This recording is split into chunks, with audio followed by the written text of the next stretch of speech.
2000년대 초반을 혹시 기억하십니까? 주말이면 가족들과 비디오 가게를 가던 시절입니다. 저도 어렸을 적에 어머니와 아버지 그리고 또 동생과 비디오 가게에서 한참을 어떤 비디오를 볼지 골랐던 기억이 있습니다. 그때 블록버스터라고 하는 회사가 있었습니다. 당시 이 최고의 비디오 대여 체인이었죠. 그런데 2000년 넷플릭스라고 하는 작은 회사가 블록버스터 회사에 제안을 합니다. 우리 회사를 5천만 달러에 사세요. 우리가 온라인 사업을 맡겠습니다. 그러자 블록버스터 CEO는 웃으면서 거절했습니다. 온라인으로 영화를 본다고? 말도 안 돼.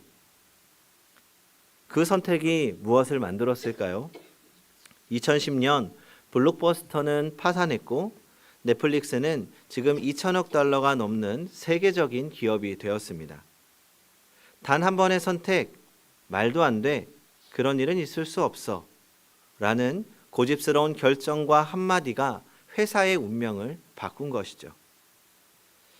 이렇게 중요한 한순간의 선택으로 결과가 크게 달라지는 이야기들이 있습니다. 1994년 박찬호 선수는 일본 프로야구에서 엄청난 연봉의 제안을 받았지만 거절하고 메이저리그에 도전합니다. 처음에는 마이너리그를 전전하는 등 고생을 했지만 결국 메이저리거로서 통산 124승이라는 대기록을 세우게 됩니다. 만약 박찬호 선수가 당시에 메이저리그로 가지 않고 일본 프로야구에서 제안했던 엄청난 연봉을 선택했다면 또 어떻게 되었을까요? 우리에게도 늘 인생에 중요한 갈림길이 있습니다. 그때마다 우리는 최선을 다해 신중하게 가장 좋은 선택을 하려고 합니다. 그런데 만약 그 선택이 나 자신의 인생과 운명뿐만이 아니라 나와 가족, 회사, 공동체 그리고 다음 여러 세대에 영향을 미친다면 어떻게 될까요? 그 선택의 무게는 아마 훨씬 더 무거워질 것입니다. 오늘 우리가 볼 두 사람의 선택이 바로 그랬습니다. 르호보암과 여로보암, 이 두 사람의 선택이 400년의 분열을 만들었습니다. 오늘 그들의 선택 이야기를 한번 들어보겠습니다. 지난주 우리는 솔로몬 왕에 대한 이야기를 들었죠. 지혜롭고 영광스러웠지만 결국은 타락한 왕. 그가 죽자 그의 아들 르호보암이 왕이 됩니다. 남유다의 초대 왕이죠. 먼저 1절을 한번 찾아서 같이 읽어보겠습니다. 오늘 성경책을 계속 찾아가면서 말씀을 보겠습니다. 12장 1절 시작. 르호보암이 세겜으로 갔으니 이는 온 이스라엘이 그를 왕으로 삼고자 하여 세겜에 이르렀음이더라. 그리고 이어서 3절과 4절을 같이 읽어보겠습니다. 시작. 무리가 사람을 보내 그를 불렀더라. 여로보암과 이스라엘의 온 회중이 와서 르호보암에게 말하여 이르되 왕의 아버지가 우리의 멍에를 무겁게 하였으나 왕은 이제 왕의 아버지가 우리에게 시킨 고역과 매운 무거운 멍에를 가볍게 하소서. 그리하시면 우리가 왕을 섬기겠나이다. 자, 상황을 한번 상상해 보십시오. 세겜에 온 이스라엘이 모였습니다. 새 왕의 즉위식이죠. 아주 축제가 성대하게 일어나는 나라의 큰 행사입니다. 그런데 그때 백성들의 첫 마디가 무엇입니까? 우리의 멍에를 좀 가볍게 해주십시오 라는 겁니다. 그러니까 왜 이런 요청을 했을까요? 르호보암의 아버지였던 이 솔로몬의 시대는 영광스러웠지만 그 영광에는 백성들의 고통이 있었습니다. 성전을 짓고 궁전을 짓고 전차성들을 건축하느라고 엄청난 세금과 백성들의 노역이 있었죠. 그러니 백성들은 지쳐 있을 수밖에 없었습니다. 그러니 그들의 요청은 간절합니다. 왕이시여, 조금만 가볍게 해주십시오. 그러면 우리가 성심을 다해서 왕을 섬기겠습니다. 전 합리적인 요구이고 요청이었다고 생각합니다. 그런데 르호보암이 뭐라고 했습니까? 5절입니다. 같이 읽어보겠습니다. 시작. 르호보암이 대답하되 갔다가 3일 후에 다시 내게로 오라 하매 백성이 가니라. 3일의 시간을 달라고 했습니다. 그리고 그 사이에 두 그룹에게 자문을 구합니다. 먼저 아버지 솔로몬과 함께 있었던 노인들에게 묻습니다. 7절을 보십시오. 대답하여 이르되 왕이 만일 오늘 이 백성을 섬기는 자가 되어 그들을 섬기고 좋은 말로 대답하여 이르시면 그들이 영원히 왕의 종이 되리이다 하니 노인들의 조언은 굉장히 놀라운 겁니다. 백성을 섬기는 자가 되십시오. 놀랍지 않으십니까? 네. 그러니까 지금이야 섬김이 리더십의 덕목이 되는 시대지만 당시는 그렇지 않습니다. 고대 근동에서 왕은 절대적인 권력의 상징이죠. 왕의 권위는 이루 말할 수가 없습니다. 페르시아의 경우에는 왕의 허락도 받지 않고 가면 그냥 죽을 수도 있는 엄청난 권력의 자리입니다. 그러니까 이 백성을 섬기라는 조언은 단순하게 시대를 뛰어넘는 조언이 아니라 하나님께서 왕을 세우신 리더로서의 본질적인 의미를 생각하게 하는 아주 좋은 조언이었습니다. 그런데 르호보암은 이 조언을 버립니다. 8절을 같이 보겠습니다. 시작. 왕이 노인들이 자문하는 것을 버리고 자기 앞에 모셔 있는 자기와 함께 자라난 어린 사람들과 의논하여. 이번에는 두 번째 그룹인 젊은 그룹에게 자기 친구들에게 물어봤습니다. 근데 조언이 좀 다르죠? 10절부터 11절 같이 읽어보도록 하겠습니다. 시작. 함께 자라난 소년들이 왕께 아뢰어 이르되 이 백성이 왕께 아뢰기를 왕의 부친이 우리의 멍에를 무겁게 하였으나 왕은 우리를 위하여 가볍게 하라 하였은즉 왕은 대답하기를 내 새끼 손가락이 내 아버지의 허리보다 굵으니 내 아버지께서 너희에게 무거운 멍에를 매게 하였으나 이제 나는 너희의 멍에를 더욱 무겁게 할지라. 내 아버지는 채찍으로 너희를 징계하였으나 나는 정갈 채찍으로 너희를 징계하리라 하소서. 자, 요약하면 이렇게 말하라는 겁니다. 아니 너희가 나를 얕봐? 감히 왕에게 요구를 해? 나는 아버지보다 강하고 아버지보다 더 강력한 통치를 할 것이다. 이렇게 대답하라는 겁니다. 그러니까 왕이시여 쫄지 마십시오. 왕답게 오만하고 당당한 리더십을 보여주세요 라는 겁니다. 지금 르호보암 앞에는 두 길이 있습니다. 섬김의 길과 굴림의 길. 그런데 르호보암이 어떤 길을 선택했을까요? 우리 13절과 14절을 같이 읽어보겠습니다. 시작. 왕이 포악한 말로 백성에게 대답할세 노인의 자문을 버리고 어린 사람들의 자문을 따라 그들에게 말하여 이르되 내 아버지는 너희의 멍에를 무겁게 하였으나 나는 너희의 멍에를 더욱 무겁게 할지라. 내 아버지는 채찍으로 너희를 징계하였으나 나는 전갈 채찍으로 너희를 징치하리라 하니라. 자, 그는 젊은이들의 조언을 선택했습니다.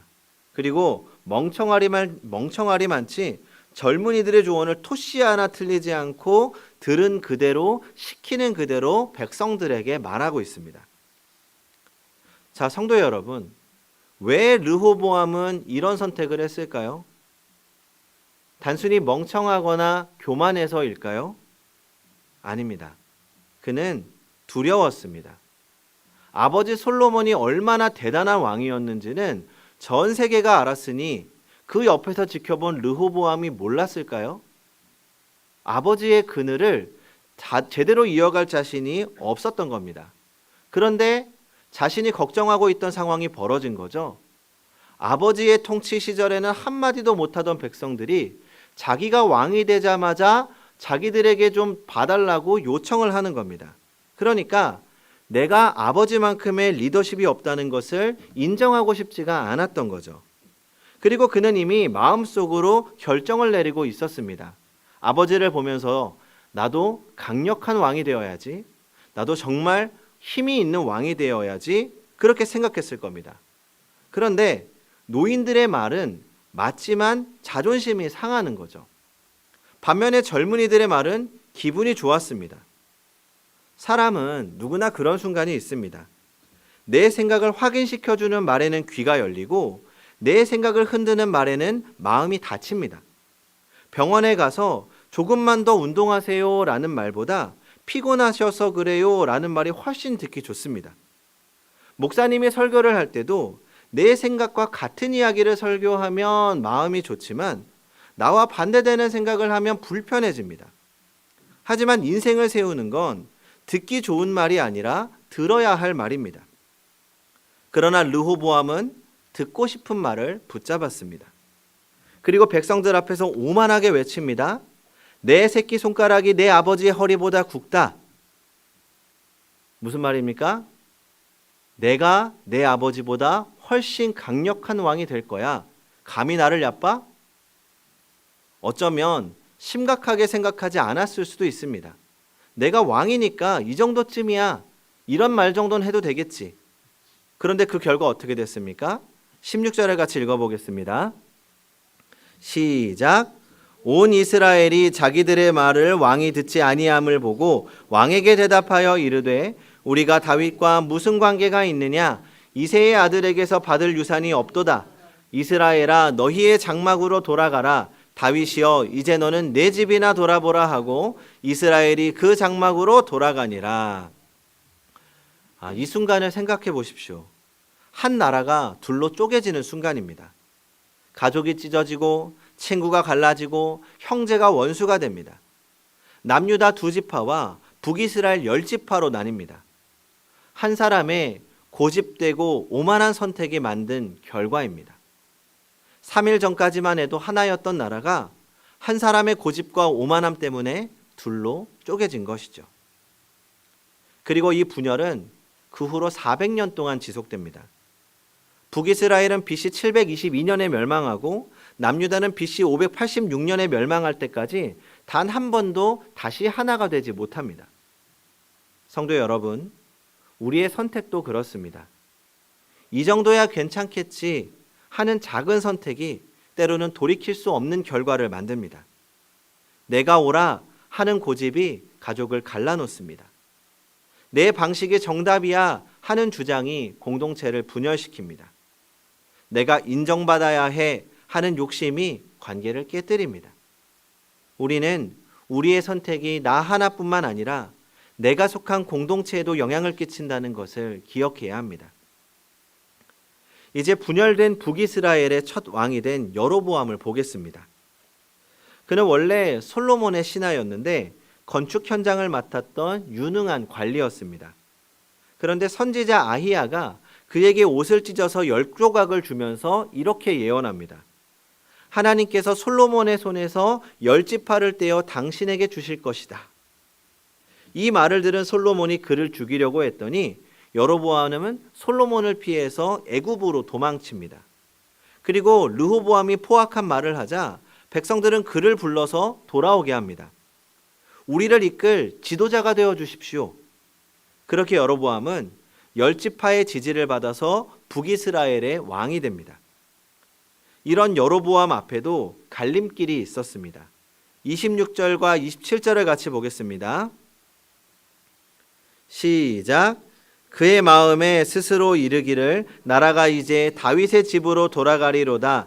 만일 이 백성이 예루살렘에 있는 여호와의 성전에 제사를 드리고자 하여 올라가면 이 백성의 마음이 유다 왕 된 그들의 주 르호보암에게로 돌아가서 나를 죽이고 유다의 왕 르호보암에게로 돌아가리로다 하고. 여로보암의 고민을 이해할 수가 있죠.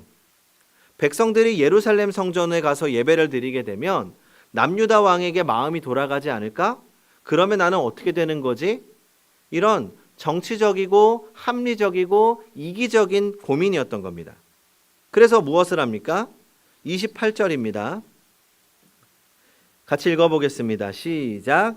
이에 계획하고 두 금송아지를 만들고 무리에게 말하기를 너희가 다시는 예루살렘에 올라갈 것이 없도다. 이스라엘아 이는 너희를 애굽 땅에서 인도하여 올린 너희의 신들이라 하고. 자, 여로보암이 이에 계획하고 라고 되어 있습니다. 이 계획이라는 단어를 원어로 살펴보면 야츠라고 하는데 혼자 계획하는 것이 아니라 의논하고 계획하는 것을 의미합니다. 그러면 여로보암이 누구와 의논했을까요? 하나님과 의논했습니까? 아니죠. 사람들과 의논했습니다. 정치 고문들, 신하들, 자기에게 듣기 좋은 말을 하는 간신들과 의논합니다. 그리고 나서 두 금송아지를 만들었습니다. 하나는 베델에, 하나는 단에, 나라의 남쪽 끝과 북쪽 끝에 만든 거죠. 그러니까 굳이 예루살렘까지 갈 필요 없어. 여기서 예배 드리면 돼. 더 가깝잖아. 편리함이죠. 그리고 그는 뭐라고 말했습니까? 이는 너희를 애굽 땅에서 인도하여 올린 너희의 신들이라. 이건 거짓말입니다. 여호와 하나님께서 구하신 거죠. 그런데 여로보암은 정치적인 목적을 위해서 자기의 자리를 지키고자 하는 이기심을 위해서 역사를 왜곡하고 있는 겁니다. 그런데 이 장면 어디서 본 것 같지 않습니까? 출애굽기 32장을 보면 모세가 시내산에서 십계명을 받을 때 아론이 백성들을 위해서 금송아지를 만들었습니다. 그리고 똑같이 말했습니다. 이것이 너희를 애굽에서 인도해낸 신이다. 그 결과가 무엇이었습니까? 3,000명이 죽었습니다. 여로보암은 그 끔찍한 역사를 정확하게 재현하고 있는 겁니다. 30절을 같이 읽어보겠습니다.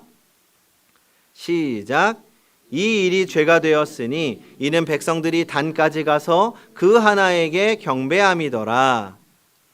이 일이 죄가 되었으니, 이 한 문장이 북이스라엘의 200년 역사를 규정합니다. 열왕기는 북이스라엘의 악한 왕들을 평가할 때마다 이렇게 말합니다. 여로보암이 이스라엘로 범죄하게 한 그 죄를 따라 행하였더라. 이 죄가 어디서부터 시작했다고요? 여로보암이 금송아지를 만들면서부터 그 다음 세대까지 죄의 길을 걷게 되었다는 겁니다. 여로보암의 선택이 나라를, 자녀들을, 후손들을 망친 거죠. 성도 여러분, 그런데 우리에게도 금송아지가 있지 않습니까? 모양은 다르지만 본질은 같습니다. 여로보암이 금송아지를 세운 이유는 분명했습니다. 신앙을 조금 더 편리하게 만들려는 마음, 자기의 자리를 지키고자 하는 이기적인 마음이었습니다. 그런 편리함과 자기중심적인 이기심이 하나님 없는 예배를 만든 것이죠. 우리도 그렇지 않습니까? 합리적인 이유로 조금씩 타협하다 보면 어느새 예배의 중심이 하나님이 아니라 내가 됩니다. 금송아지는 결국 하나님 없이도 잘 돌아가는 신앙생활을 상징합니다. 겉으론 괜찮아 보이지만 속은 비어 있습니다. 신앙은 편리함이 아니라 하나님 중심으로 세워져야 합니다. 작은 타협이 우리의 신앙을 무너뜨린다는 것을 기억하십시오. 오늘 우리는 두 왕을 보았습니다. 한 사람은 힘으로, 다른 한 사람은 계산으로, 이기심으로 나라를 잃었습니다. 그러나 본질은 같습니다. 둘 다 하나님보다 자기 판단을 앞세웠다는 것이죠. 문제는 그들의 이야기가 너무 낯설지 않다는 겁니다. 우리도 비슷합니다. 결정을 내릴 때 누구의 목소리에 더 귀를 기울이십니까? 사람의 말입니까? 하나님의 말씀입니까? 때로는 내 자존심이, 때로는 현실의 유혹이 하나님의 뜻보다 더 커질 때가 있습니다. 그때부터 신앙의 위기가 시작되는 것입니다. 성도 여러분, 신앙은 거대한 결단으로만 세워지지 않습니다. 하루의 선택, 말 한마디, 작은 결정들이 우리의 믿음을 만들어 갑니다. 지금 성도님들의 마음속에 떠오르는 장면이 있습니까? 듣기 싫어 외면했던 조언, 편리함 때문에 미뤄둔 순종, 자존심 때문에 풀지 못한 관계, 하나님은 오늘 그 자리에서 우리를 부르십니다. 그 금송아지를 내려놓아라. 그 자존심을 내려놓아라. 그리고 나를 따르라. 예수님은 우리를 통치하기 위해 오신 왕이 아니라 섬기기 위해 오신 왕이십니다. 그분은 안전보다는 순종을, 편리함보다는 십자가의 길을 택하셨습니다. 우리가 주님을 믿는다는 것은 단지 예수님의 이름을 부르는 것이 아니라 그분이 걸어가신 길을 따르는 것입니다. 오늘도 우리는 수많은 갈림길에 서 있습니다. 가정에서, 직장에서, 교회에서, 마음의 자리에서 그때마다 묻는 사람이 되십시오. 하나님, 이 길이 주님의 길입니까? 이 길의 끝에 주님께서 계십니까? 그 한마디의 기도가 우리 인생의 방향을 바꿀 것입니다. 오늘도 주님이 조용히 물으십니다. 너의 금송아지는 무엇이냐? 그것을 내려놓고 나를 따르라. 기도하겠습니다.